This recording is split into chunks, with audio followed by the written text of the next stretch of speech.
Hi friends, my name is Esther Cottrell and I'm the state pastor for Ohio here at COGO Ministries, which is an acronym for Church of God Ohio. And I'm so glad you stopped by to look at a video about church administration. And today we want to talk a little bit about the productive board meetings. Now, I know you are probably like me. You didn't feel a call of God to go in to sit in 2-hour board meetings week after week after week. You felt the call of God to be a minister, to be in ministry. But nevertheless, part of ministry is working with others and helping them be on board as well with the ministry that you have. And board meetings are one of those ways we can make that happen. So how do we make those events productive? Now, if you are like many, like my first boss, he said this. He said, my first board meeting was my first board meeting, meaning that he had never been to a church board meeting before becoming the pastor of that church. And so everything was brand new to him. He did not know how to be a board member, let alone how to lead a board. And so he was starting from scratch. Maybe that's your story as well.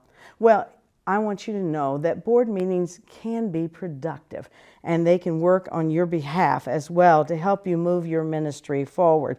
So in the next few minutes, let's look at some basic concepts of what a productive board meeting looks like and some basic steps to get you there. One of the first things to remember, basics of a meeting, is that you should have an agenda. And you should follow that agenda. It's amazing to me that sometimes the reason that we're meeting is because it's the fourth Tuesday of the month and the bylaws say we should meet. We have no idea why we're there, but hey, since we're here, what are we going to talk about? That is not a productive meeting, but rather a productive meeting gives you an opportunity when you know where you're going to go and you have a purpose for that. So the second piece of the basics of a meeting is that there is an actual purpose for this and that you are focused on the purpose for the meeting. And there are two kinds of meetings, basically. There is the reactive meeting and there's the proactive meeting. Now, the reactive meeting is, oh, hey guys, the boiler went out and we've got to figure out how to fix that right away. That's a reactive meeting. And there will be times when you will need to have reactive meetings. But for the most part, your productive meetings are those that are proactive meetings. In other words, you are looking at what is, but you're also looking to the future and saying, what are the goals? What is the mission of the church? And how can we help organize the work of the church to get us there? The second thing to keep in mind is that the focus or purpose of the meeting is to remember that this is spiritual matters. Yes, even when you're talking about the money of the church, even when you're talking about that boiler that's burnt out, these are still spiritual matters.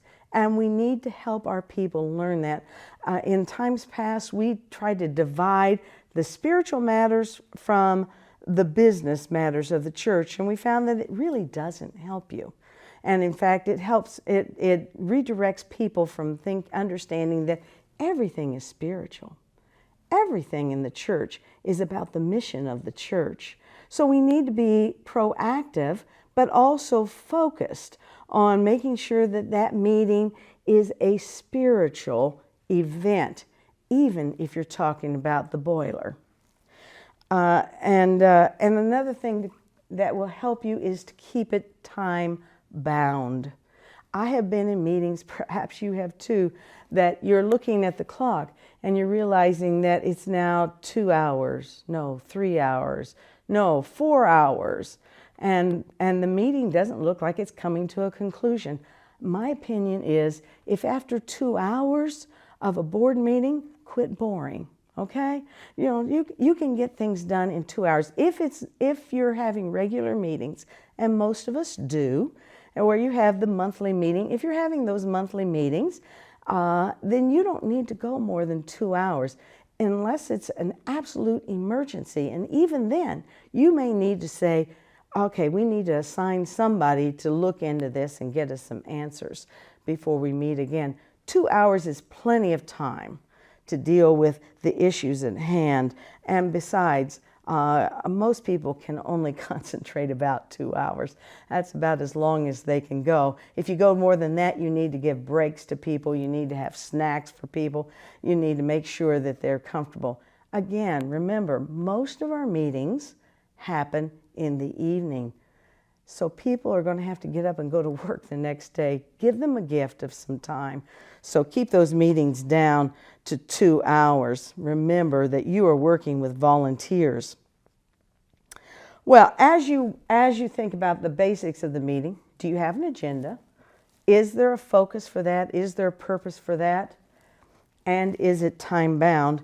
Then the next thing I want you to know is that there's 3 questions that I think will guide your agenda as you put that together. And by the way, you're probably putting that together with your chair, and I really do recommend that you work with your chair to create an agenda. Some of your chairs are highly organized, and they can do that.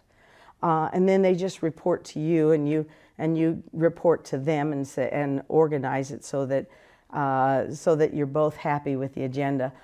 On the other hand, you may have a chair that doesn't understand how to put an agenda together, and you're going to need to teach them as well, even as you learn.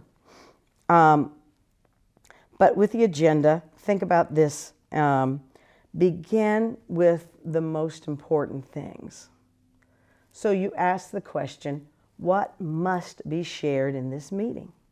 There are things that must be shared. I think, first of all, facts must be shared. If you're dealing with a problem, you want the facts to be shared. You also need to have the reports shared. What did we do before, and has that been accomplished, and how will we move forward? Those are things that must be shared.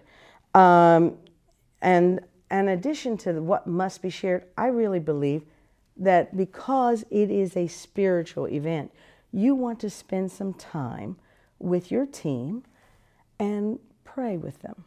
Have a focused devotional thought.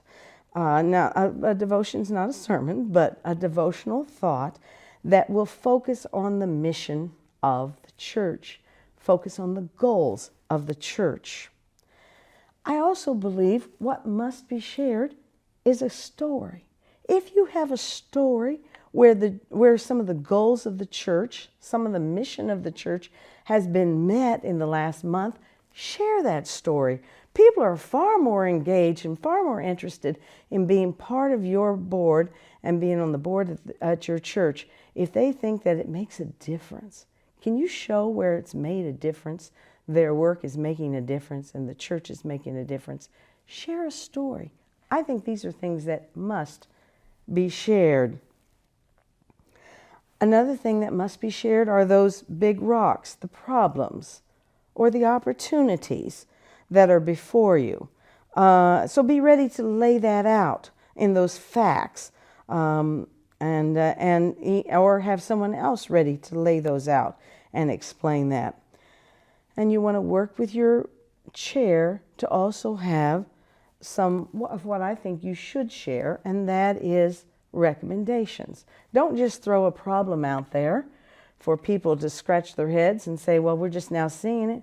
But if possible, give some recommendations. Have some things ready. You don't need to make the decisions, but you need to give the people some decisions that they can work from. They may come up with something better, but at least they're not starting from scratch. So be ready to lay out those recommendations. And you'll want to work with your chair again. I want to say that. Always work with your chair. Do not be trying to work against your chair, but work with your chair to lay out that agenda. And then the third question is, what do you want to share if time allows? Consider being able to share joys and good stories.